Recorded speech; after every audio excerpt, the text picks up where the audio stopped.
citoyens, camarades, si vous êtes là, c'est que vous êtes au courant du thème de la conférence. Il s'agit de parler de la République, du combat pour la République, de 1792, la période 1792-1793. Je vais donner immédiatement la parole à notre ami Yvan Jobard, qui est libre penseur au groupe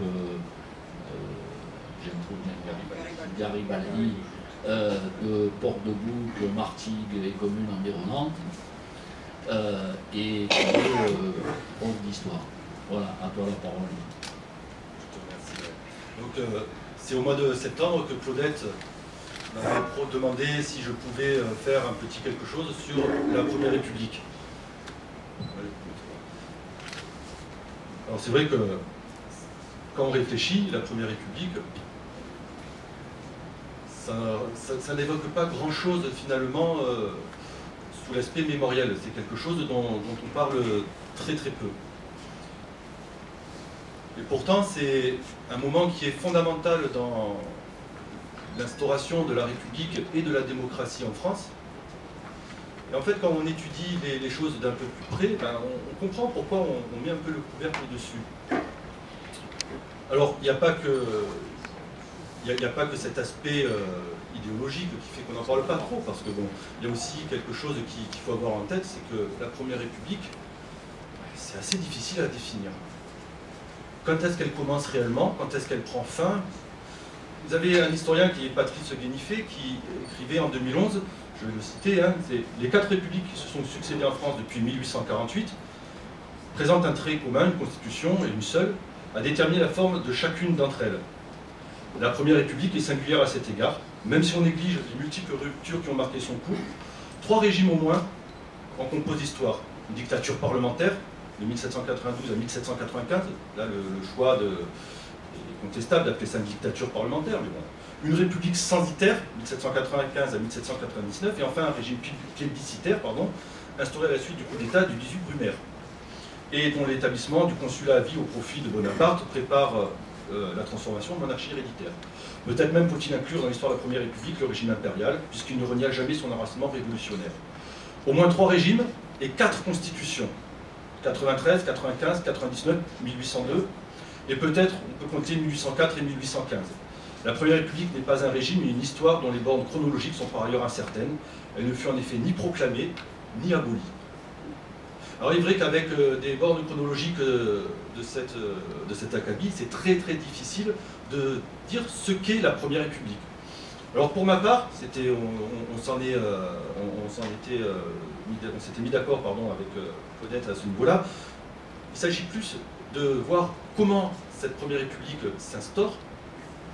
Et on a mis comme borne chronologique la prise des Tuileries le 10 août 1792, jusqu'à l'exécution de Louis Capet le 21 janvier 1793. Moins d'1 an, mais une chronologie très dense, et surtout l'instauration en fait de clivages politiques qui perdurent encore aujourd'hui. Si on ne parle que très peu aussi de la Première République, c'est que l'histoire, enfin, telle qu'elle est traitée par les médias et par les autorités, revêt souvent l'aspect d'un traitement mémoriel. Or, le traitement mémoriel aime bien les simplifications.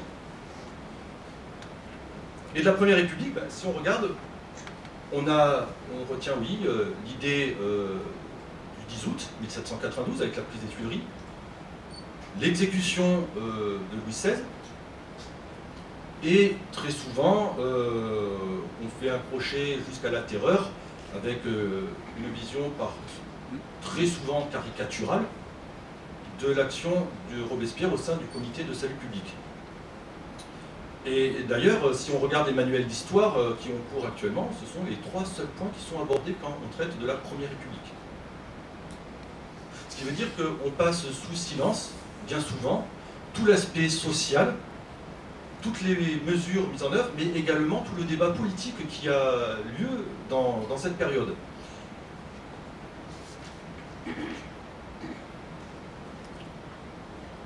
Alors, il est vrai que tout commence le 10 août. Le 10 août 1792, c'est une journée d'insurrection populaire, au même titre que le 14 juillet 1789, avec ceci près que l'objectif change. Quand je dis que c'est une journée insurrectionnelle comme le 14 juillet, c'est parce que finalement le mécanisme est le même. Le peuple parisien va s'émouvoir d'une rumeur qui tourne autour d'une menace dont il est la cible. Si ce n'est qu'en 1792, il y a quand même un fondement bien tangible qui est le manifeste de Brunswick. Ce manifeste donc qui ordonne tout de suite l'arrêt des hostilités, de la Révolution, de remettre le roi à sa place sous peine d'une invasion de Paris par les troupes des monarchies coalisées. Je veux dire que si les monarchies européennes, essentiellement le Saint-Empire romain germanique, sont partie prenante dans cette histoire, c'est qu'on est en famille. L'empereur est le beau-frère du roi. Et quand il va mourir, vu que c'est un membre de la famille qui prend la place, finalement, ça ne change rien. Et puis les monarchies européennes n'ont absolument aucun intérêt à voir la Révolution française prendre de l'ampleur, parce que, quelque part, directement, c'est aussi leur pouvoir qui est menacé. Donc, la Révolution française, on a tendance à la restreindre à de l'histoire purement nationale. Or, ces implications vont bien au-delà. On le verra par la suite, peut-être l'an prochain, puisqu'on m'a demandé de m'arrêter à la mort de Louis XVI. L'an prochain, en 2024, on pourra peut-être parler justement du comité de salut public et de toute cette histoire-là, de la patrie en danger, qui est quand même extrêmement importante. Donc, autre chose qui caractérise le 10 août, c'est que si en 1789, Louis XVI est tranquillement installé à Versailles, ne risque pas grand-chose, en 92, la situation est un peu différente, puisque les femmes l'ont ramené de force à Paris. Et Louis XVI s'estime prisonnier de la Révolution. Prisonnier d'une révolution, d'ailleurs, contre laquelle il agit en secret en permanence. Rappelons-nous la tentative de fuite à Varennes qui échoue lamentablement, inspirée par Fersen, d'ailleurs, qui est l'amant de Marie-Antoinette. Il ne faut jamais faire confiance aux gens qui courtisent votre épouse, c'est une très mauvaise idée. Donc le 22 juin déjà 1791, le peuple français avait été choqué par cette nouvelle, le temps qu'elle se diffuse. Mais ce n'est pas le seul exemple, On sait de manière sûre et certaine aujourd'hui que pendant des mois et des mois, Louis XVI a fait largement appel aux émigrés, aux puissances européennes pour justement mettre la Révolution en péril. Ce n'est pas pour rien qu'au cours de l'année 90-91, il manœuvre pour que la France entre en guerre contre justement les monarchies européennes. Il entre en guerre avec l'espoir de perdre cette guerre. Si la France perd la guerre, c'est la Révolution qui perd la guerre, pas la monarchie. Et lui, il retrouve son pouvoir. En matière de duplicité, il ouvre une tradition qui perdure aujourd'hui encore, malheureusement. Donc cette insurrection, elle cible directement le roi. En 89, non, il s'agit d'une insurrection, on fait confiance au roi, on pense que c'est la noblesse qui conspire contre la population. En 92, la situation a totalement changé. Le peuple s'en prend à celui qu'il estime être désormais son ennemi. Pourtant, d'un point de vue légal, Louis XVI est roi de France, il est représenté par une assemblée élue, puisqu'on a, suite à la déclaration des droits de l'homme, au serment du jeu de paume, il semble que la Révolution ait atteint son but, puisque la France a été dotée d'une constitution, on a une assemblée qui gouverne, une assemblée qui n'a aucun pouvoir, puisque le roi oppose systématiquement son veto à toute décision qui pourrait lui être contraire. On est donc dans une forme de démocratie limitée, puisque de fait, même si on n'est plus à une société d'ordre, où la monarchie, ou la noblesse, concentre tout le pouvoir, force est de constater quand même que le pouvoir il est loin d'être partagé par tous. La Constitution de 1791, qui met en place la monarchie constitutionnelle, a établi de facto un régime politique inégalitaire, dans lequel seuls ceux qui possèdent des biens ont droit de vote. C'est ce que Lafayette appelait l'opposition entre les gens de bien et les gens de rien. Ceux qui ne possèdent pas de terre ne peuvent être amenés à diriger le pays, puisqu'ils n'ont aucun intérêt économique à défendre. C'est une vision qui a toute sa modernité aujourd'hui, selon le camp que l'on regarde. Et c'est aussi quelque part, je vais peut-être me répéter et le répéter à plusieurs reprises, mais c'est aussi quelque chose qui caractérise la mémoire de la Première République. Quand on gratte l'histoire de cette Première République, de sa mise en place, on retombe toujours sur des clivages actuels. On a donc, en 1792, une société qui est extrêmement fragmentée, puisque le peuple parisien, entre autres, il est proche des lieux de pouvoir, c'est lui qui est au cœur de l'action, se sent floué, puisqu'il a été le moteur de la Révolution, et c'est la bourgeoisie et une partie de la noblesse qui en tirent les bénéfices. La légalité, elle est du côté de la Constitution. Mais il faut se poser la question d'où réside la légitimité populaire. Le pouvoir est censé être l'incarnation de la volonté populaire, or le peuple, dans son immense majorité, est privé de l'exercice du pouvoir. Privé de l'exercice de la démocratie représentative, il va se retrouver vers ce qu'on appelle la démocratie permanente, la démocratie directe, celle qui s'exerce dans la rue. Toute ressemblance avec une situation actuelle, je vous laisse terminer la suite, mais quelque part, on voit se mettre, c'est à cette occasion qu'on voit vraiment se mettre en place cette opposition entre d'un côté une bourgeoisie qui dit on est élu, nous sommes le pouvoir, et en plus, suivant les conseils d'Adam Smith, on met en place un système électoral à plusieurs tours qui a le bénéfice de minorer les votes populaires au bénéfice du vote de la bourgeoisie. Donc on a une assemblée qui finalement ne représente qu'elle-même et qui n'est pas acceptée par le peuple. Alors on parle souvent du peuple dans cette période, tout le monde dit être le représentant du peuple. C'est un peu compliqué ensuite de savoir réellement. Et de quel peuple parle-t-on? Est-ce qu'on parle du peuple parisien ou du peuple de France? Dans le cas, le peuple de France, entre Paris et la province, entre la ville et la campagne, c'est pas forcément les mêmes alignements. Donc on a toujours cette difficulté à savoir exactement de quoi on parle. Il se trouve que le pouvoir est concentré à Paris, c'est le peuple parisien, les sans-culottes qui sont au cœur de l'action. On peut toutefois considérer que c'est vraiment le peuple français qui participe à cette journée du 10 août. Tout simplement parce que le peuple parisien est bien présent, c'est lui qui est au cœur de l'action. Mais il est épaulé par les fédérés. Suite à la déclaration de guerre, il y a eu une levée, enfin un appel aux armes. Et les fédérés ont convergé de toute la France vers Paris, et de là partir vers le nord du pays pour défendre la Révolution. Donc le 10 août, on a les sans-culottes, et on a les fédérés, essentiellement des Bretons et des Marseillais. Il paraît qu'à cette occasion, il y a eu une chanson un peu qui a eu un certain succès, qui a été récupérée par les soldats marseillais.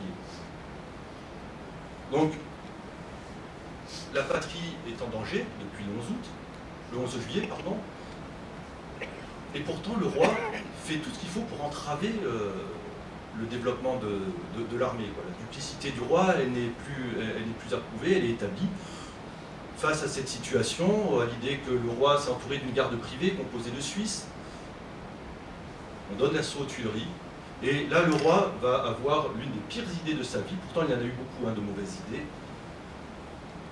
Il va chercher, face à l'assaut qui est mené contre les Tuileries, il va chercher refuge à l'Assemblée nationale.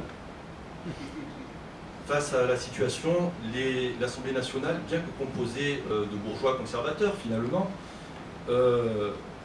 ne va avoir d'autre choix que de constater la fin du pouvoir de Louis XVI.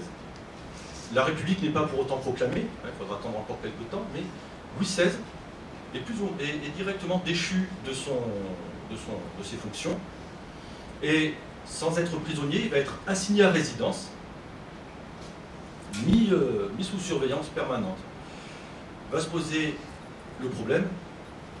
Louis XVI n'est plus le monarque, mais qu'est-ce qu'on fait? Là encore, il va y avoir plusieurs options, mais sous l'influence, entre autres, de la commune de Paris, on va peu à peu instaurer l'idée, enfin très rapidement même instaurer l'idée qu'il faut procéder à de nouvelles élections, il faut changer le style de fonctionnement du pays.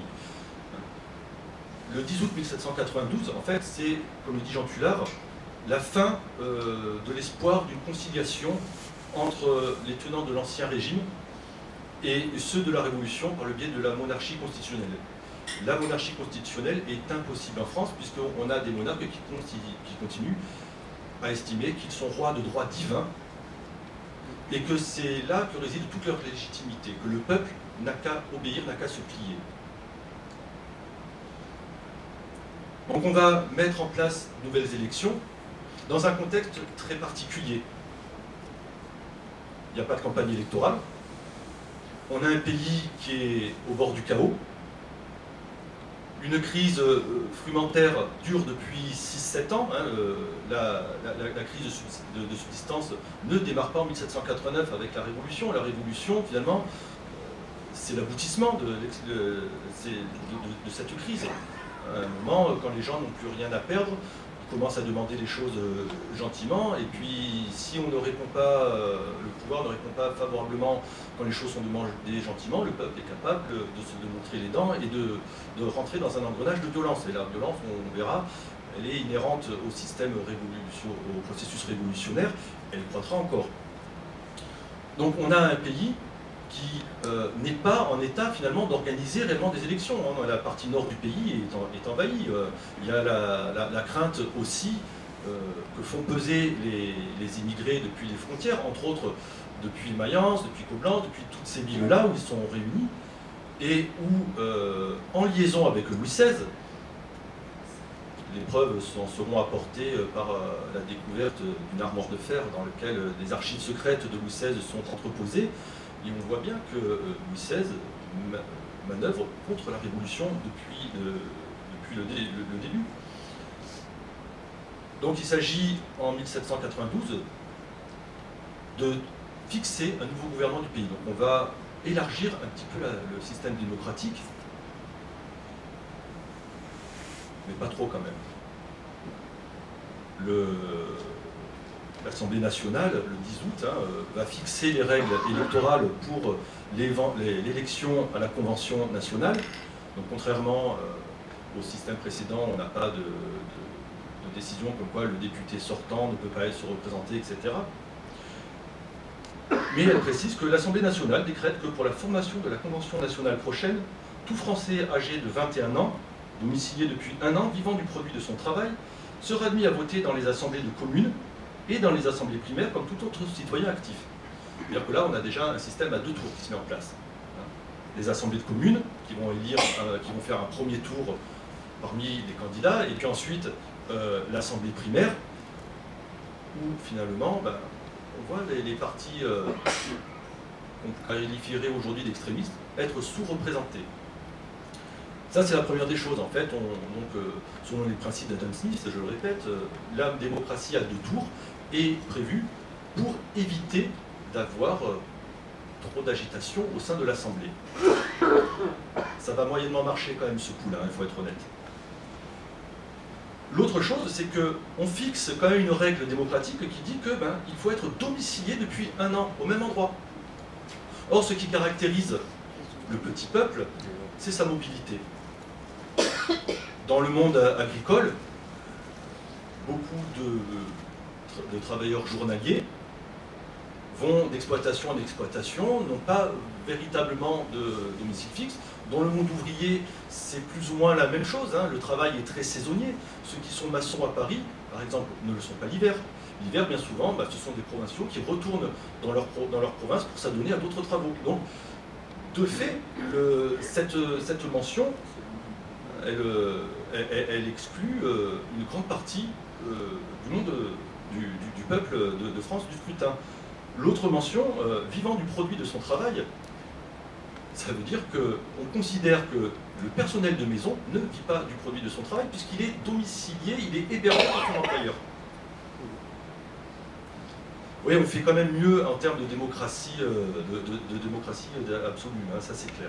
Donc on fait on essaye de transiger, mais il faut avoir l'idée hein, que l'Assemblée nationale qui prend cette décision, elle n'est composée que de gens qui étaient quand même très favorables au maintien d'un certain statu quo. Hein. Pour eux, il s'agit de, ok, on constate la déchéance du roi, quand même pas donner le pouvoir au petit peuple. Il y a des limites quand même dans la décence. Il y a moins de 10% de participation aux élections. Il y a moins de... Ça s'explique aussi hein, par le fait que comme il n'y a pas de campagne, beaucoup de gens ne savent pas pour qui aller voter et ils ont l'idée que quelque part on les mène un peu par le bout du nez. L'abstention s'explique par la situation géopolitique du pays, mais elle s'explique aussi par finalement l'idée que est-ce que ça va changer quelque chose? Vu qu'on ne sait pas pour qui on va voter, pourquoi prendre ce risque fou?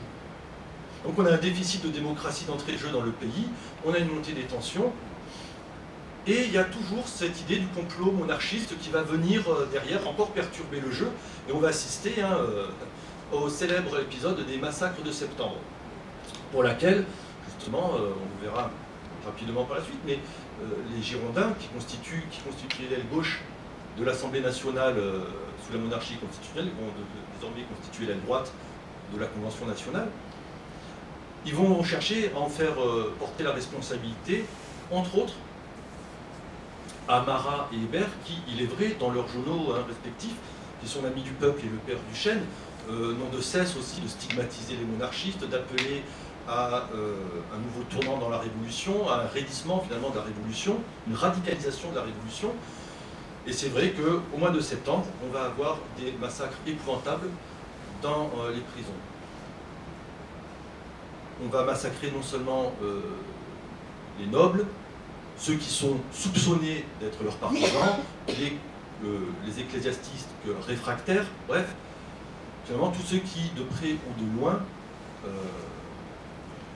ressemblent à un ennemi de la Révolution. On a là encore finalement un trait que l'on trouvera dans d'autres mouvements révolutionnaires ultérieurs. Hein. La révolution bolchevique en 1917 aura dans un sens les mêmes pratiques. Donc c'est vrai que c'est le peuple qui agit. Le peuple qui est excédé, qui craint pour sa survie, qui se sent menacé. Ce n'est pas, comme le dit François Furet, des bourreaux professionnels, des assassins fanatisés. Ce sont essentiellement, c'est avant tout, quelque part aussi, une réaction de peur, de panique, face à la menace qui semble peser sur la Révolution. On se dit que si on élimine la noblesse, le retour de la monarchie devient impossible. C'est une idée qui sera ultérieurement développée lors du procès de Louis XVI, hein, entre autres par Robespierre.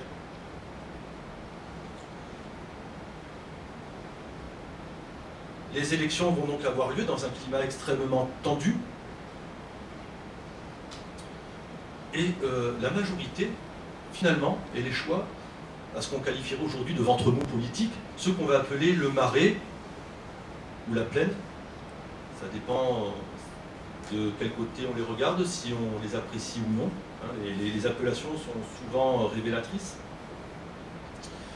Mais en fait, ce qui les caractérise, ces députés de la Plaine, c'est leur inaction politique.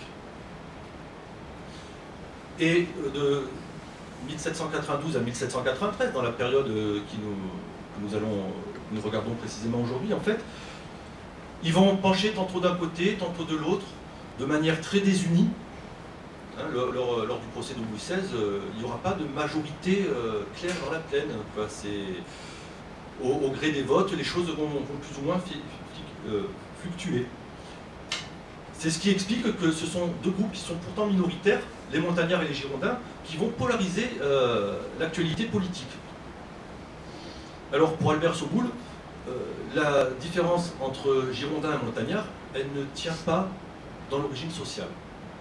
Montagnards et girondins, les députés du moins, sont tous des représentants de la bourgeoisie. En fait, si on regarde, il y a 2 ouvriers sur 794 députés. Le reste, ce sont des nobles ralliés à la Révolution. Hein. Ça commence à être dangereux d'être noble sans se rallier ouvertement à la Révolution. Et des bourgeois. En fait, ce qui fait la réelle différence entre montagnards et girondins, c'est que les girondins, ils sont les représentants de cette bourgeoisie marchande. C'est pas pour rien qu'on les appelle les girondins, hein, c'est le centre névralgique, il est dans la région de Bordeaux. Et Bordeaux, ben, on le sait, a fait sa prospérité sur le commerce, entre autres de ce qu'on appelle pudiquement le commerce du bois des bêtes, c'est-à-dire les esclaves. Et pour eux, il est impensable que le petit peuple qui ne possède rien soit aux affaires, parce qu'il prendrait des décisions qui leur seraient fatales, à savoir de la réglementation, de la taxation, des réquisitions sur les matières premières, des cours imposés, des choses qu'on ne change pas là non plus. Pour eux, il y a une véritable hiérarchie sociale, qui est non plus liée à la naissance, comme c'était le prétendaient les monarchistes, mais c'est une hiérarchie qui est basée sur la fortune. Et pour eux, c'est hérité aussi de siècles et de siècles d'agitation sociale. Il y a une réelle peur de l'agitation populaire. Déjà, dès le Moyen-Âge, hein, le peuple avait montré sa capacité à se soulever, même si bien souvent ça se terminait dans des bains de sang effroyables, mais les jacqueries, les révoltes populaires ont émaillé tout le Moyen-Âge, ont émaillé tout le XVIe, le XVIIe, le XVIIIe siècle. La Révolution française, en fait, pour les Girondins, ce n'est qu'un épisode de plus, avec pour eux un processus qui va être toujours le même. Finalement, le revirement de cap des leaders qui vont changer de camp au dernier moment. C'est comme ça que ça s'est passé pendant 4-5 siècles. On ne voit pas pourquoi ça ne changerait pas. Face à eux, les montagnards, eux, qui sont aussi des bourgeois, hein, mais on a plus volontiers des juges, des avocats, des médecins. C'est-à-dire des gens qui ont quand même aussi plus de liens avec la population et pour qui, justement, le peuple n'est pas un ennemi. Ce sont des gens qui n'ont pas de fortune marchande à défendre, qui, quoi qu'il arrive, auront du travail. On aura toujours besoin d'avocats, on aura toujours besoin de juges, on aura toujours besoin de médecins. Pour eux, le petit peuple, c'est pas une subversion, c'est pas un ennemi, c'est justement ceux qui constituent l'essentiel du pays et donc de la richesse économique. Il y a aussi un penchant philosophique qui est clair, c'est que ça c'est Jean Tullard qui l'établit. Les Girondins sont plus volontiers partisans de Rousseau, les montagnards se rapprochent plus de Voltaire ou de Diderot. Ce qui veut dire qu'on a une vision directe. Et le petit peuple, à un moment, il va choisir aussi son camp, hein, à Paris. Quand il y a des gens qui sont pour le suffrage universel absolu, réel, et que d'autres ont défendu et n'ont pas pris clairement leur distance avec le suffrage censitaire, que pendant des années vous avez été écarté du système démocratique par justement ce suffrage censitaire, ben, à un moment, vous prenez parti pour celui qui va agir, du moins on l'espère, dans votre intérêt. Donc c'est sur ces fondements économiques et philosophiques que va naître l'opposition entre Girondins et Montagnards. C'est une opposition d'autant plus violente que tous sont à l'origine issus du même club politique, qui est le club des Jacobins. Mais la scission, elle a lieu réellement auparavant, à propos de la déclaration de guerre. Ceux qui formeront le parti des Jacobins, même s'il est un peu anachronique de parler de parti politique en tant que tel, du moins ceux qui se rallieront à ce groupe, sont favorables à la guerre. Alors que ceux qui iront chez les montagnards sont fondamentalement opposés à l'idée de guerre. Ça évoluera ensuite dans le temps, mais on s'adaptera à l'évolution de la situation. Quand vous avez le pays qui est envahi, à un moment, même si on est philosophiquement opposé à l'idée de guerre, on est quand même bien obligé de prendre les armes pour ne pas succomber. Ainsi, l'opposition qui sera extrêmement violente entre Pétion et Robespierre, elle s'explique d'autant plus facilement qu'avant cette histoire de doit-on déclarer la guerre, la France doit-elle s'engager dans une guerre contre les ennemis de la Révolution, ce sont les meilleurs amis du monde. Ils sont très très proches. C'est comme les histoires de famille, de toute façon, c'est au sein des familles que les haines les plus solides se développent. Et là, c'est ce à quoi on va s'avancer, on va voir cette opposition extrêmement violente entre des gens qui étaient amis, ou du moins alliés auparavant. Alors une fois que la Convention est élue, elle va commencer ses travaux le 21 septembre 1792. Ce qui est assez remarquable, même s'il n'y a pas de lien entre les deux, on en fera un plus tard, mais dans l'absolu, il n'y en a pas à l'origine, c'est le lendemain de la victoire de Valmy. Alors, la victoire de Valmy, c'est quand même quelque chose d'assez particulier. C'est une victoire sans vainqueur. L'armée française ne remporte pas de victoire décisive à Valmy, si ce n'est que, quelque part, là où elle prend un ascendant psychologique, c'est qu'elle met un terme à l'avancée des troupes coalisées, menées d'ailleurs par Brunswick. Elle met un terme, c'est la première fois finalement que les troupes de la République, des troupes menées par des officiers qui ne sont pas des nobles, dont l'armée n'est pas leur métier. C'est psychologiquement un marqueur aussi, l'idée que la France ne s'affaiblit pas en changeant de régime politique, que la République a la force de lutter contre les autres. Et psychologiquement, c'est aussi quelque chose qui va porter la Convention, l'idée que peut être victorieuse.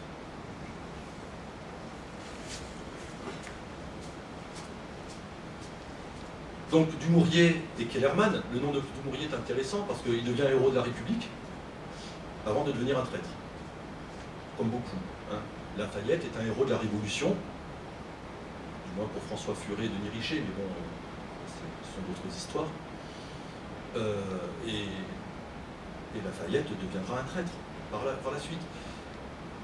La question qu'il faut se poser sur ces histoires de héros et de traîtres, c'est en fait, est-ce que ces personnes agissent sur les événements ou est-ce qu'ils se laissent porter par les événements? Est-ce qu'on est un héros ou un traître en fonction de ses actes ou en fonction du regard qu'on porte sur soi? C'est une question encore qui est toujours d'actualité. Quand je vous disais au début que l'histoire de la Première République, c'est quelque chose de très très actuel, ça pose des questions qui sont toujours d'actualité, ça se vérifie à différents niveaux.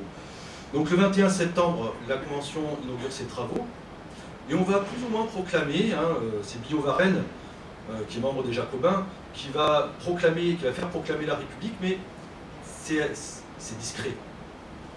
C'est très discret, parce que finalement, on proclame la République, mais on a à l'idée qu'il y a quand même beaucoup de choses, beaucoup de travail qui attend la Convention, donner un nouveau cadre légal au fonctionnement du pays, faire la guerre, résoudre la crise frumentaire,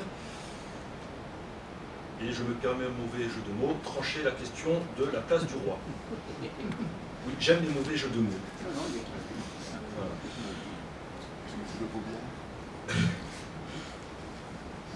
Donc, d'entrée de jeu, les Girondins vont donner le ton, même si on est minoritaire, on va se prendre en charge les principaux ministères, et on va le faire d'autant plus facilement que on lance la mode des représentants en mission. Les députés de la Convention vont partir dans les régions pour représenter la Convention, surveiller les armées, vérifier, regarder les activités anti-révolutionnaires. Et comme les Girondins, pas bêtes, ils vont envoyer essentiellement des montagnards. Ce qui veut dire qu'ils sont majoritaires à l'Assemblée nationale, puisque les représentants de la plaine se rallie facilement à celui qui crie plus fort, et comme les Girondins ont fait le ménage en envoyant beaucoup de montagnards en mission, ben, on n'entend plus que les Girondins. Donc la peine, dans un premier temps, va avoir tendance à se rallier aux Girondins. Et ils vont proposer 3 décrets, donc un rapport sur la situation de la France, en particulier à Paris, avec l'idée de démontrer que la commune insurrectionnelle est un contre-pouvoir qui agit contre les intérêts de la nation, puisque pour les Girondins, Paris ne doit pas être l'épicentre de la Révolution, ne doit être qu'un lieu du pouvoir parmi les 81 autres qui existent en France à ce moment-là. Une loi contre les provocateurs au meurtre, là on vise directement Marat et Hébert. Alors il faut dire que dans l'Ami du peuple et dans le Père Duchesne, oui, aujourd'hui ça choquerait hein, des journalistes qui parlent comme ça, hein, c'est des journalistes qui appellent à l'insurrection du peuple contre l'injustice. Aujourd'hui ça choquerait, à l'époque ça choque aussi, mais la bourgeoisie seulement. Donc voilà, on est dans ce système-là. En fait, il s'agit de, a posteriori, pardon, on fait une loi pour pouvoir condamner des actes qui se sont passés au début du mois, pour essayer de discréditer son ennemi politique. Et on va ensuite créer une force publique, prise dans les départements. Et ça, c'est clairement pour mettre un terme à la force de la commune. On va créer une nouvelle armée de fédérés, mais de fédérés qui sont là pour empêcher le peuple parisien de faire la loi. Ce qui veut dire que on va proclamer le principe d'une république une et indivisible, et ce faisant, les Girondins essayent de mettre Paris entre parenthèses. C'est-à-dire que c'est le fait de l'histoire, on a une capitale qui concentre tous les pouvoirs, et d'un seul coup, on voudrait tirer un trait dessus.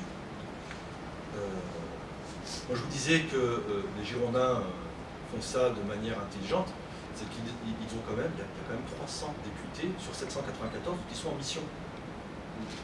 Il en reste la moitié, un peu plus de la moitié. On est tranquille, on va pouvoir faire les choses tranquillement. Une fois qu'on a fait ça, il y a quand même une actualité brûlante, c'est qu'est-ce qu'on fait de Louis XVI? La première des décisions, alors elle est symbolique. On le déchoit de son rang de roi, par exemple, et du coup, on va le priver de son nom de règne.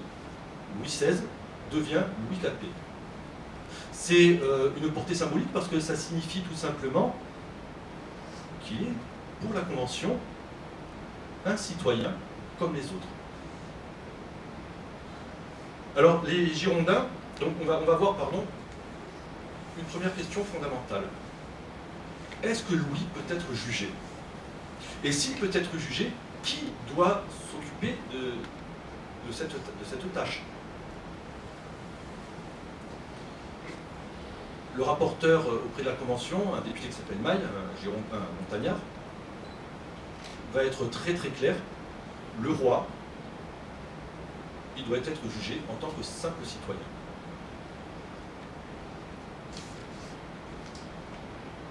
D'autres députés, comme un Girondin qui s'appelle Morisson, est-ce que c'est le hasard où il est député de Vendée? Et il défend l'idée d'une inviolabilité de la personne du roi. Le chef de l'État ne peut être jugé pour ce qu'il a fait pendant ses fonctions. Ça s'appelle l'irresponsabilité, je vais dire du président de la République, mais ça c'est trop actuel. On développe l'idée d'une irresponsabilité pénale. L'irresponsabilité naturelle, ça c'est une autre histoire. Mais on défend l'irresponsabilité pénale du chef de l'État. Alors, face à ça, face à cette offensive de la Gironde, la montagne va répondre, entre autres, par la voix de Saint-Just. Pour lui, les choses sont très très nettes, très très claires. Hein. On ne peut point régner innocemment, la folie en est trop évidente, tout roi est un rebelle et un usurpateur. La réponse de Saint-Just, finalement, elle est qu'on est coupable parce qu'on est roi. Du moment où on est roi, on a agi contre l'intérêt du peuple. Si on regarde les choses a posteriori, c'est pas tout à fait faux. L'idée de faire peser l'ensemble de l'effort financier sur les plus pauvres. Et là encore, des fois, j'ai l'impression que l'histoire et l'actualité se heurtent quelque peu. Mais au plus je faisais, je fais une petite parenthèse, au plus je faisais mes recherches sur cette période, au plus on s'aperçoit de la modernité des questions soulevées à cette occasion. Hein, donc, on arrive à une conclusion, il faut choisir entre la nation et le roi.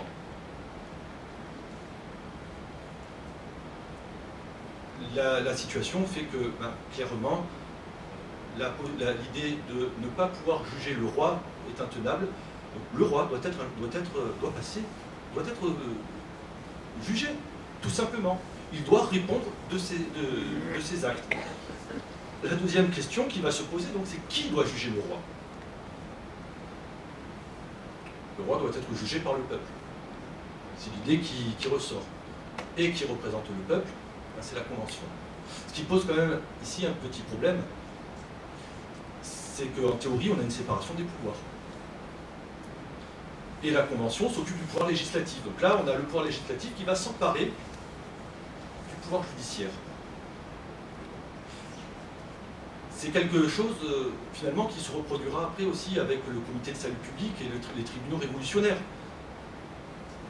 La question qu'on doit se poser, c'est que, est-ce que on peut appliquer les mêmes lois en temps de paix qu'en temps de guerre? Est-ce que les principes de gouvernement doivent être les mêmes? Robespierre, par la suite, posera très clairement cette question, hein, quand il sera membre du comité de salut public, en disant que lorsqu'on est en paix, je fais une justice de paix. Lorsqu'on est en guerre, il faut être intraitable avec l'ennemi, et là, il faut savoir prendre des mesures d'exception. Donc c'est la Convention qui va juger le roi. Et il va y avoir encore un autre débat, toujours poussé par les Girondins, qui freinent des quatre fers pour éviter le procès du roi. Et ça se comprend. Pendant la monarchie constitutionnelle, c'est eux qui étaient au gouvernement. Donc si Louis XVI s'est rendu coupable d'exactions ou de manquements vis-à-vis du peuple pendant la monarchie constitutionnelle, les Girondins en sont les complices. Et c'est quelque part la ligne de défense qu'observera Louis XVI, en disant que ce sont les ministres qui sont responsables des actes, puisque c'était eux qui prenaient les décisions. Il vient de dire que lui-même avait le droit de veto et qu'il pouvait s'opposer aux choses qui lui auraient semblé aller contre l'intérêt du peuple. Il faut savoir, en termes de politique, faire l'impasse sur certains petits détails. Donc les Girondins vont pousser pour qu'il y ait un appel au peuple. C'est-à-dire qu'on va juger le roi, la Convention va rendre un verdict, mais ce verdict doit être validé par le peuple. L'opposition des montagnards, bien entendu, à cette procédure, ça remet en cause aussi la légitimité, la souveraineté de la Convention. Puisque la Convention a été élue par le peuple, si la Convention prend une décision et qu'on demande au peuple de valider la Convention, c'est-à-dire que, quelque part, on ne juge pas que la Convention soit à même de prendre des décisions en bonne et due forme. La position, elle apparaît intenable donc, pour les Girondins, qui vont être obligés d'y renoncer, à contre-cœur. La formule de Robespierre, elle est claire de toute façon. Hein. Si Louis est innocent, le peuple est coupable.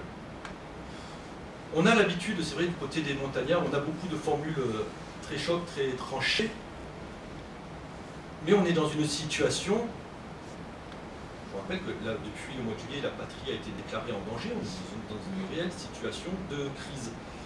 Hein. Donc,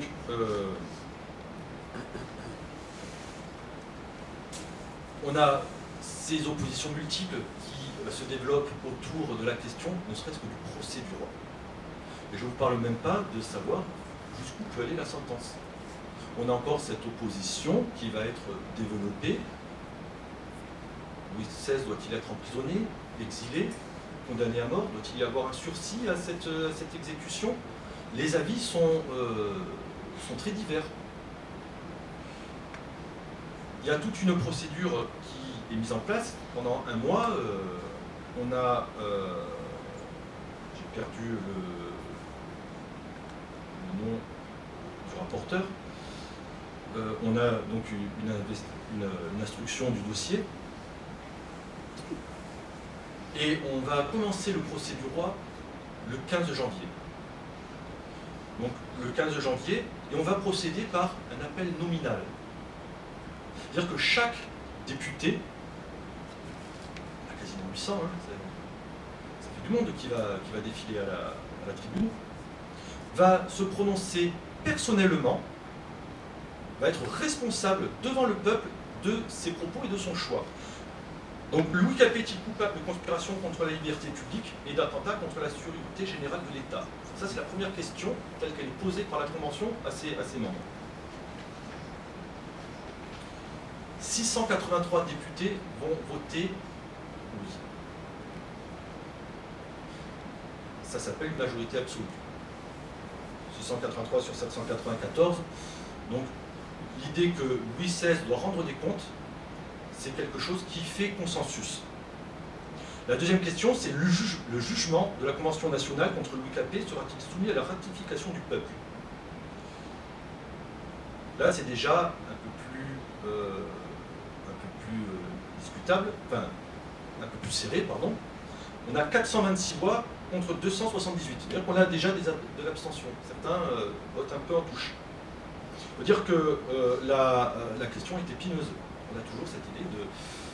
Il y a l'embarras chez certains députés. Oui, mais nous sommes le corps législatif, on fait du judiciaire. Oui, mais si le peuple revient, le peuple désavoue la Convention, qu'est-ce qu'on fait? Enfin, la situation, elle est quand même compliquée. Donc déjà, on a 2 fois 800 quasiment députés qui vont passer les uns après les autres à la tribune pour expliquer leur point de vue, pour donner leur réponse. La plus longue séance, c'est celle qui va avoir trait au sort qui doit être celui du roi. Ça commence le 16 janvier à 10h30, début de séance le matin. Ça termine le 17, tard dans la nuit. 2 jours pendant lesquels, sans interruption quasiment, pendant lesquels les conventionnels vont défiler à la tribune, non seulement pour dire quel est leur point de vue, si Louis XVI doit être exécuté, emprisonné, exilé, mais 2 jours pendant lesquels ils peuvent également argumenter, développer leur point de vue. Alors, j'ai retenu de manière totalement partiale, soyons honnêtes, l'intervention de Jean-Baptiste Lacoste, qui est un député montagnard du Cantal. Le choix de l'allégeance politique du député est totalement partial également, qui, lui, va s'expliquer en ces termes. Louis n'est-il privilégié que parce qu'il est le plus coupable? Ce ne sont pas des discours qu'il faut quand les faits parlent, quand le sang versé crie vengeance, quand la patrie est en danger. Le plus grand des crimes de la société est bien de s'armer contre son pays. Louis donne aux ordres suisses de tirer sur son peuple. Je demande la punition de Louis parce que Louis est coupable du plus grand des crimes, celui d'avoir voulu asservir la nation. Sa mort ne peut être utile à la génération présente, aux races futures, à la liberté du monde, qu'autant qu'elle sera légale et exemplaire. Que tardez-vous à prononcer? Ne voyez-vous pas que le tyran vivant est encore le ralliement des idées des royalistes, des projets contre-révolutionnaires et des efforts de nos ennemis du dedans et du dehors? Que mort, il sera l'effroi des rois ligués et de leurs satellites, que son ombre déconcertera les projets des traîtres, mettra un terme au trouble aux factions et donnera enfin la paix à la République. Pour les montagnards, donc, si Louis reste en vie, Louis demeure une menace pour la Révolution et pour la République, puisqu'il y a un danger de restauration. Les Girondins, eux, mettent en avant l'autre écueil, c'est que Louis mort, contrairement à ce que disent les montagnards, pour eux, ça radicalisera encore position des monarchies européennes. Pour eux, l'exécution de Louis XVI est un danger pour la République. C'est ce qui explique que la mort du roi va être votée par 361 députés contre 360. Il suffit d'une voix, ça suffit. Mais ça va renforcer la légitimité d'une quatrième question qui n'était pas forcément prévue à l'origine. Y aura-t-il un sursis à l'exécution du jugement de Louis XIV? Et cette question, elle est fondamentale, parce que finalement, si je mets un sursis, je lui donne une possibilité de se défendre, de faire un appel, d'avoir un nouveau procès. Et quelque part, je donne un signal, peut-être, aux royalistes, parce qu'il y en a encore, que tout n'est pas perdu pour eux. Je prends donc le risque d'avoir une recrudescence des activités anti-révolutionnaires au sein du pays. Là encore, les débats vont être animés, et cette proposition va être écartée, mais là encore, on a 380 voix contre 310. C'est-à-dire qu'on a ici réellement l'idée d'un pays qui se divise, qui va se déchirer. Et cette fracture, finalement, elle existe toujours. Alors elle n'est plus entre montagnards et girondins, bien entendu. Mais rappelez-vous, à quelques rares exceptions près, vous étiez tous nés en 1989, il n'y a qu'une seule exception dans la salle, a priori. Et quand on avait initié le bicentenaire de la Révolution française, toutes ces commémorations, donc là on était vraiment dans l'aspect mémoriel de la chose, Robert Hossein s'était permis de faire une pièce de théâtre dans laquelle on refaisait le procès non de Louis XVI mais de Marie-Antoinette. Et pour lui, il était évident que Marie-Antoinette était coupable de rien, qu'il n'était pas normal de l'avoir exécutée. Pour dire que cette idée sur la culpabilité de Louis XVI, elle est toujours, finalement, elle traverse encore le débat politique, le débat historique moins, le débat mémorial aussi, oui. Et quelque part, c'est aussi l'idée que aujourd'hui, on n'en a toujours pas fini avec l'histoire de la Révolution française. Or, on essaie de la mettre sous le tapis. Donc c'est le 21 janvier, donc ça fait 230 ans et 8 jours que Louis XVI a été, selon l'expression, décolleté. C'est une page qui se tourne dans l'histoire de France, puisque c'est pas la première fois qu'un roi meurt de manière brutale. Hein. On a eu plusieurs, Henri IV, entre autres, hein, quand on avait fait un héros, un bon roi, on a eu trop tendance à oublier qu'il était détesté par une très grande partie de la population française quand Ravaillac l'assassine, ce qui ne veut pas dire que Ravaillac soit quelqu'un de bien et de fréquentable. Mais il n'y a pas d'explosion de joie quand Louis XVI meurt. Il n'y a pas d'explosion de joie tout simplement parce que il y a dans le pays déjà cette division.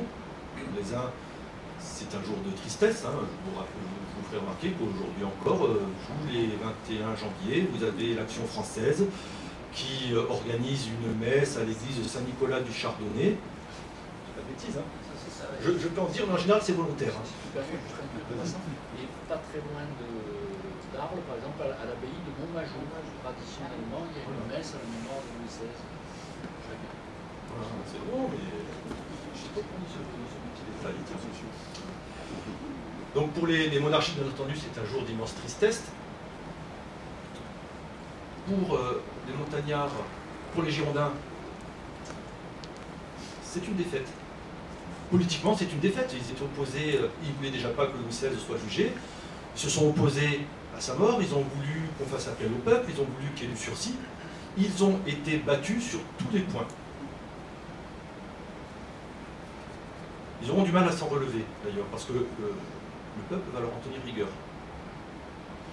il va falloir en tenir d'autant plus rigueur qu'il faut avoir l'idée aussi que les débats à la Convention, on ne peut pas dire qu'ils se passent dans la plus grande sérénité, parce que les débats sont publics, comme aujourd'hui.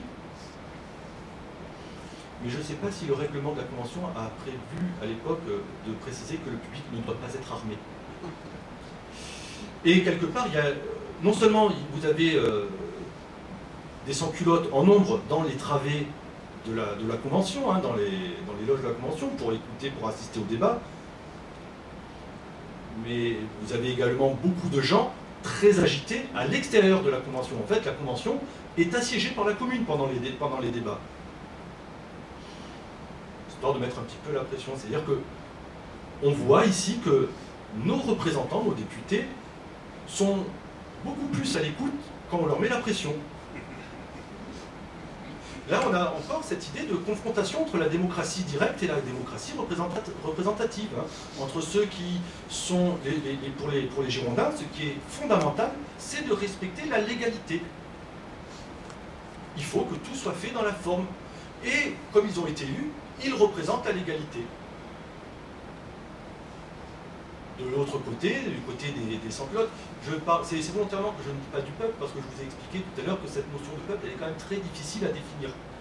Aussi bien en 1793 que de nos jours. Hein. De l'autre côté, c'est l'idée qu'on n'obtient rien sans le demander très fermement. Pour les montagnards, c'est certes une victoire, mais c'est une victoire dont les perspectives ne sont, dans l'immédiat, pas réjouissantes. Parce que ça veut dire que maintenant que les Girondins ont été discrédités, que le Marais s'est très largement rallié aux montagnards pendant les débats, il va falloir qu'ils assument les choses. Entre autres, il va falloir gagner une guerre contre laquelle ils ont pris position. Mais on ne peut pas mettre un terme, quand votre territoire est envahi, on ne peut pas mettre un terme à une guerre sans perdre des territoires. Or, au nom de la République une et indivisible, il est hors de question de lâcher 1 centimètre carré de terrain. C'est-à-dire que la République, elle se met en place dans la plus grande des confusions. Elle se met en place, finalement, sur des haines, sur des oppositions qui sont tellement tranchées qu'elles en deviennent irréconciliables. Et c'est ce qui explique aussi la part très particulière qu'occupe la Première République, non pas dans l'histoire, même si vous n'avez quasiment aucun livre d'histoire consacré exclusivement à la Première République. Vous en trouvez sur le consulat, vous en trouvez sur l'Empire, vous en trouvez sur la monarchie constitutionnelle, mais sur la Première République, quasiment rien. Et c'est aussi pour ça que quand il y a eu, j'évoquais tout à l'heure la commémoration des 200 ans de la Révolution, on s'en est arrêté à quoi? Dans ces commémorations, on a commémoré le serment du jeu de paume, la déclaration des droits de l'homme, la prise de la Bastille, c'est-à-dire la Révolution, ce que François m'en voudrait s'il était encore en vie, qu'Albert Soubou l'appelait la Révolution bourgeoise. Donc c'est aussi pour ça, c'est la Première République, elle se met en place sur la légitimité populaire. Mais la légitimité populaire, c'est celle qui va se gagner dans la rue, pas celle qui émane des urnes. Alors je disais au début qu'elle est tombée dans l'oubli après cette Première République. Il faut savoir qu'à 2 reprises seulement, on va ouvertement réclamer l'héritage de la Première République. La première, c'est en 1848. Quand la République va être une République sociale réellement, hein, pendant 3-4 mois. Les révolutionnaires de 1848 vont revendiquer l'héritage de la Première République de 1792 de la montagne. L'autre fois, ce sera en 1871. C'est-à-dire que les 3 exemples, 1792, 1848, 1871, ce sont des moments de l'histoire qui ne figurent absolument pas dans les manuels d'histoire. Ce sont 3 moments où c'est le peuple qui a fait l'histoire. Et c'est peut-être pour cela qu'aujourd'hui, on a du mal à avoir des représentations honnêtes sur cette première République et qu'on préfère, de la part de l'élite au pouvoir, s'en tenir à cette image du monstre qu'aurait été Robespierre, qui aurait ensanglanté la France. Je vous remercie.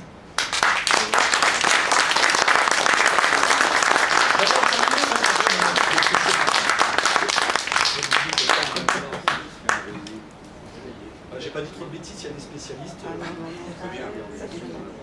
Voilà, chers camarades, chers amis, si vous voulez en profiter pour une ou deux brèves interventions, ou une ou deux brèves questions, ou une ou deux, que sais-je, voilà, allons-y. On essaye d'être bref pour essayer de ne pas être trop en retard pour l'apéro. C'est très important l'apéro. Simplement, puisque vous avez évoqué le bicentenaire et qu'on est à Martigues, je tiens à rappeler qu'en septembre 1992, on a commémoré la Première République. Pas avec les manifestations de 1989. Mais par exemple, il y a des marque-pages qui ont été distribués dans les écoles. Hein. Je dis ça parce que j'en ai retrouvé un dans mon bureau. Dans les écoles, il y a eu des rassemblements dans les écoles. Il y a eu un rassemblement rue de la République, etc. Donc, la ville de Martigues a commémoré 1792. Sans vouloir faire d'anachronisme, je pense que la mairie de Martigues en 1792 aurait été plus été montagnarde que girondine aussi. C'est sans doute. Ensuite, l'autre chose, moi en 1992, j'habitais à Martigues, j'étais au lycée, à Jean Lurçat, et cette commémoration n'a pas franchi le seuil de l'école primaire. C'est-à-dire que les collèges et les lycées, n'étant pas gérés par les communes, ont malheureusement échappé à cette commémoration. Ça, c'est la première des choses. La deuxième des choses, c'est effectivement, il s'agit quand même d'une initiative très locale. C'est-à-dire que 1989, c'était une commémoration à l'échelle nationale, quasiment imposée. Il fallait célébrer ces idéaux, soi-disant, de liberté et d'égalité, que représenterait, entre autres, la Déclaration des droits de l'homme, qu'on nous brandit aujourd'hui comme un talisman. La Déclaration des droits de l'homme, si on regarde bien, elle défend surtout la propriété privée. Elle défend bien entendu l'idée de l'égalité en droit, mais jamais elle n'établit l'idée d'une égalité réelle entre citoyens. Il y a des inégalités sur lesquelles on ne peut pas revenir. Je suis largement plus beau que mon ami Stéphane qui est présent ici. Il dit pas non, hein, mais plus sérieusement, cette égalité financière, cette égalité sociale n'a jamais été à l'ordre du jour. Michel, oui, je n'ai pas vu si quelqu'un d'autre avait demandé. Oui. Oui, je voulais dire tout simplement qu'il y a Michel Bobel, que tout le monde connaît dans la salle, concernant l'histoire de la célébration du bicentenaire 89 ou 92. Hein. Quand on a discuté avec Michel Bobel, vous savez que, certains le savent, que c'était Michel Bobel qui a été le président de la commémoration nationale de 1789 du bicentenaire. Et d'ailleurs, son grand regret, ça a été justement qu'on n'ait pas fait la même chose en 92. Ah mais il était très cadré. Hein. Et c'est là qu'il s'est fâché justement avec le gouvernement. Quoi, c'était une volonté délibérée. Michel, Les deux, la personne. Oui, je vais donner la parole. Oui, la question que je pose, c'est celle de la manière dont on fait l'histoire, à savoir qu'on s'appuie sur des textes, pas sur les mentalités comme Duby aurait pu en parler, pas sur ce que le peuple faisait, à savoir, il y a eu toute une série de châteaux qui ont été détruits, dont a parlé Michelet. Et du coup, l'histoire, elle est uniquement discursive. C'est uniquement du baratin. C'est ma question. Michel et... D'accord, vas-y, alors Michel. Oui, moi je dois dire deux choses. La première, c'est une anecdote. Je suis en train de lire un livre qu'on m'a donné à la FNAC, qui est la vie de Fragonard, qui a vécu la Révolution. La description qu'en fait l'écrivaine, effectivement, reflète tout ce que tu as décrit, y compris jusqu'à la terreur, et au-delà, jusqu'à Napoléon. Mais effectivement, et elle parle effectivement du 10 août comme une date remarquable, ce qui est effectivement complètement oublié. La deuxième chose, qui a parlé de la commune. Et la Troisième République ne s'est instaurée qu'après l'écrasement de la commune. Elle s'est instaurée 5 ans après. La Constitution a été adoptée 5 ans après. C'est pour ça qu'on a eu une république bourgeoise. Pendant 5 ans, c'était la République, on ne savait pas trop comment elle allait évoluer. C'était les monarchistes qui avaient été élus d'ailleurs au début de 71, si je ne me trompe pas, pour mettre fin à la guerre avec la Russie. Donc on avait cette contradiction voilà, qui a perduré jusqu'en 76, qui d'ailleurs s'est dénouée d'une manière... Parce que, il n'y a pas de hasard, de toute façon. Très bien. Mais bon, là, on ne va pas revenir sur ça. C'est terminé. Okay. Oui, je voudrais... Vous trouvez l'exposé excellent. Je voudrais savoir si il allait être publié. Et d'autre part, à propos du silence pesant de tous ceux qui veulent cacher ce qu'est effectivement la vérité de la Révolution française, il y a à Marseille quelque chose sur lequel on est très attentif. C'est le silence pesant sur le massacre des présumés jacobins au Fort Saint-Jean, qui n'est nullement signalé, qui est ignoré par les autorités, y compris par ceux qui sont responsables même des institutions qui siègent au Fort Saint-Jean. Donc c'est quelque chose qui reprend tout à fait ce que tu soulignais et qui doit nous déterminer encore davantage. Merci François. Vous avez encore une question? Vas-y. Après tu réponds et tu conclus. Voilà, moi je veux juste, c'est un petit point d'histoire. Après les commémorations du bicentenaire, dont on a parlé, et dont on parlait aussi, il y a une plaque qui a été apposée à Mazargues sur la place Robespierre, qui est une plaque qui est une infamie absolue, puisqu'elle dit Robespierre, pour honorer, normalement les noms de places et de rues, c'est pour honorer les gens, et là c'est qui a régné par la terreur, un truc abominable. Et il y avait eu, c'était, je crois me souvenir, en 1996, à la suite de ça, une tentative, c'était la première, pour débaptiser la place Robespierre à Mazargues. Il s'agissait, remarquez l'astuce, parce qu'il y a un marché sur cette place, ils voulaient la débaptiser, ça n'aurait plus été la place Robespierre, mais ça aurait été la place du marché, si vous voyez l'idée. Après, il y a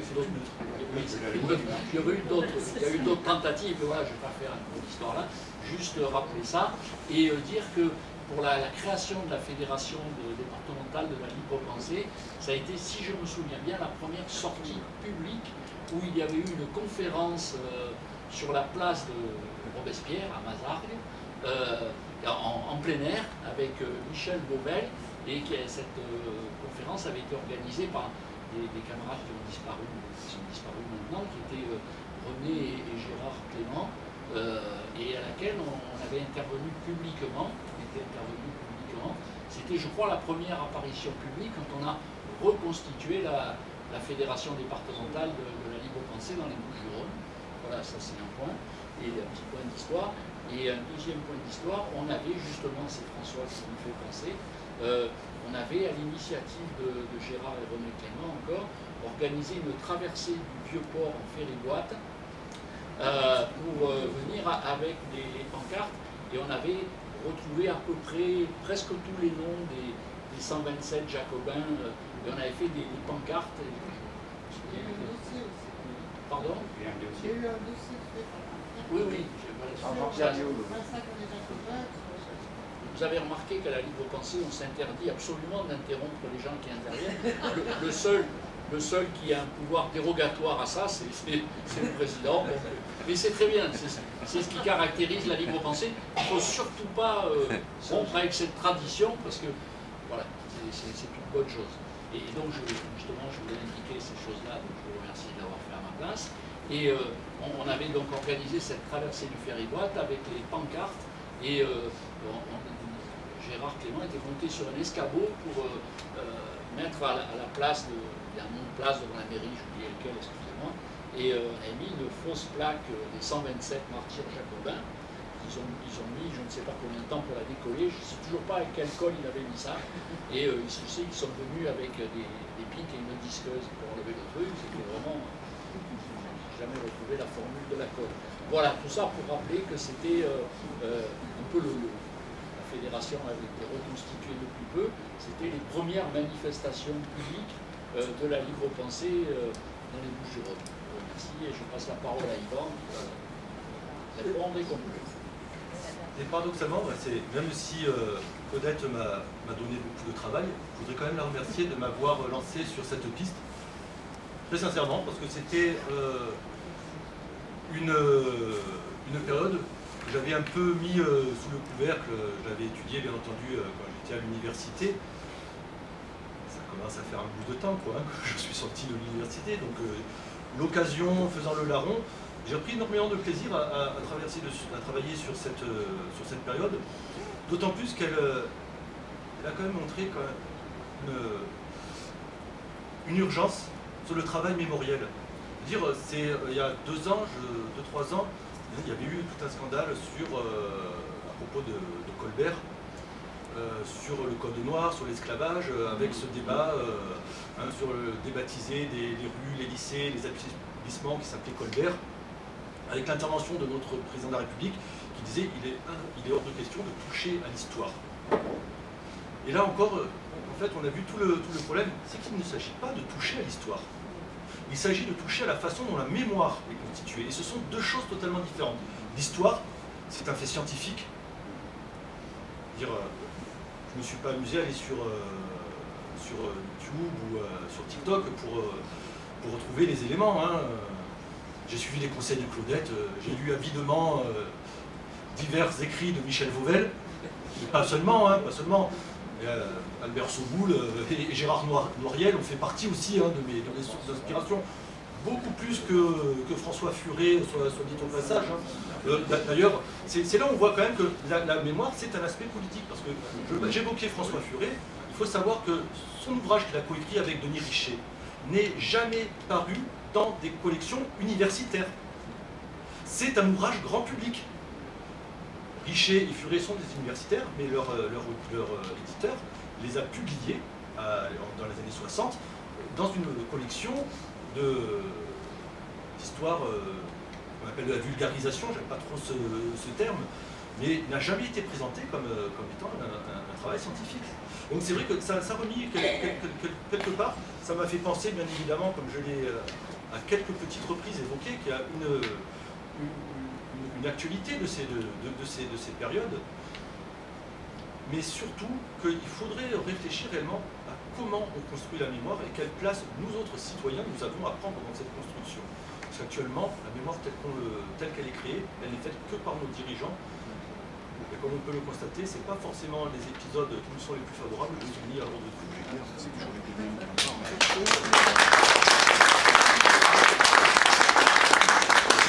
Juste pour répondre à la question de François très rapidement, est-ce qu'on a prévu, on vient immédiatement de le prévoir, de longue date, mais à l'instant même, avec Yvon. Les royalties sont à 30%.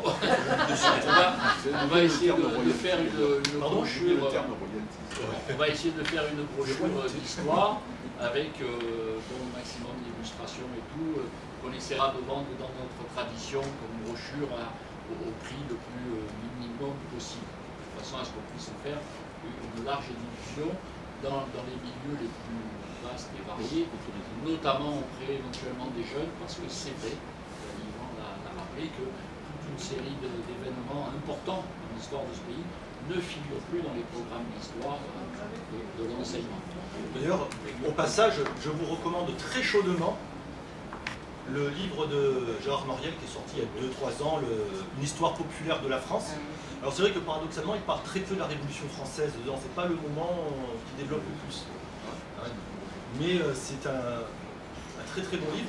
Je pensais qu'on parlait tout à l'heure de l'aspect discursif, justement, il essaye de sortir de ça, avec toujours quand même cette idée qu'il est toujours beaucoup plus compliqué de faire l'histoire de la population, l'histoire du peuple, que l'histoire de ses élites, tout simplement, parce qu'il y a toujours beaucoup moins d'écrits. Juste pour compléter ce qu'a dit Henri, puisqu'il a parlé des bouquins, qu'il a parlé des jeunes, alors pour les jeunes, justement, il faut savoir que ça a été enregistré, Donc on retrouvera la vidéo sur YouTube,